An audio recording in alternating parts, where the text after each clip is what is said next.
Greetings, Compañeros. The justification for spreading Western power throughout the world is, of course, to do good. NATO troops scour the ridges of Afghanistan, plow the sands of Mesopotamia, dig into the valleys of the Balkans, only to bring freedom, prosperity, and justice to all.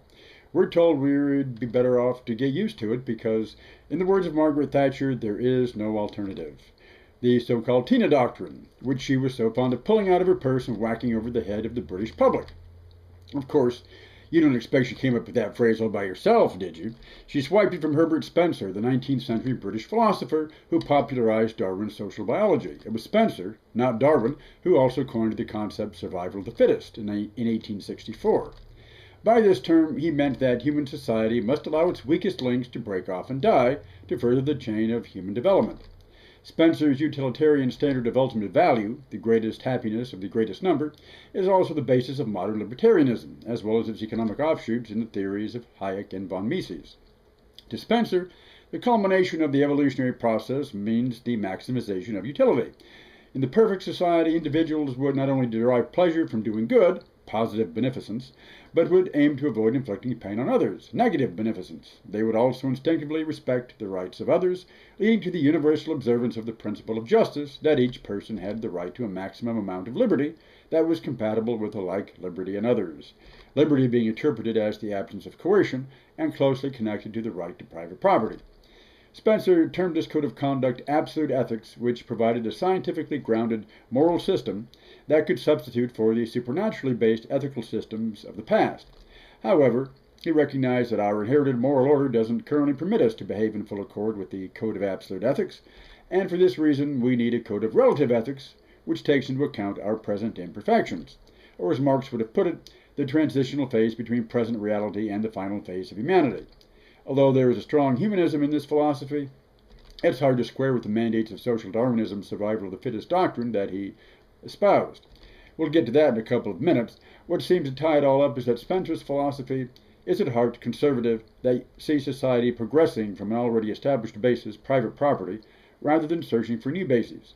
Social evolution was poised as the opposite of social revolution. The flaw there, of course, is that the human species is an example of natural revolution. The human being is sui generis in nature, leading to misplaced concepts of human divinity or divine intervention in the origin of the human species.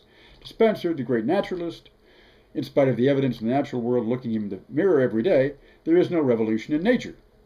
So, for evolution to produce this perfect individual in the libertarian society, the new man, as Marx would have called him, it's necessary for present and future generations to experience the natural consequences of existence. Only in this way would they have incentive to work on self-improvement and thereby transmit an improved moral as well as physical inheritance to their descendants.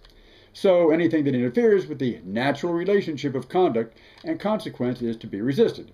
This specifically includes using the power of the state to relieve poverty, to provide public education or public health, even down to compulsory vaccination. Although charity is acceptable, even that is to be limited, because suffering is frequently the result of individuals receiving the consequences of their actions. If that obese kid is dying from diabetes at 15, the fat little pig deserves it for being a glutton, and the parent seed deserves to die out just because they let him do it.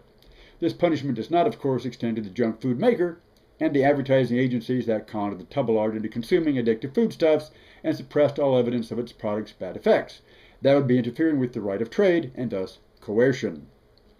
Thus, too much individual benevolence directed to the undeserving poor would break the link between conduct and consequence that Spencer considered fundamental to ensure humanity continued evolving to higher levels, and thus in turn applying the principles of Malthusian economy onto the natural world.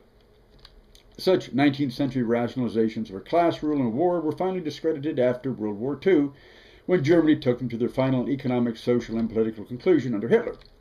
Said Reichskanzler just made the mistake of applying them to Britain, France, and other deserving nations instead of confining them to the lesser breeds of the evolutionary chain. Spencer would deny any such evolutionary link between him and Hitler because the latter employed the state, and therefore revolution instead of evolution in enforcing his T4 social euthanasia program, whereby at least 200,000 physically or mentally handicapped people killed by medication starvation or in the gas chambers between 1939 and 1945, which of course is an example of socialized medicine. But that's all hair splitting. It makes no difference if these people are weeded out by starvation or outright murder. Consigning the so-called unfit to their deaths amounts to the same, no matter the method.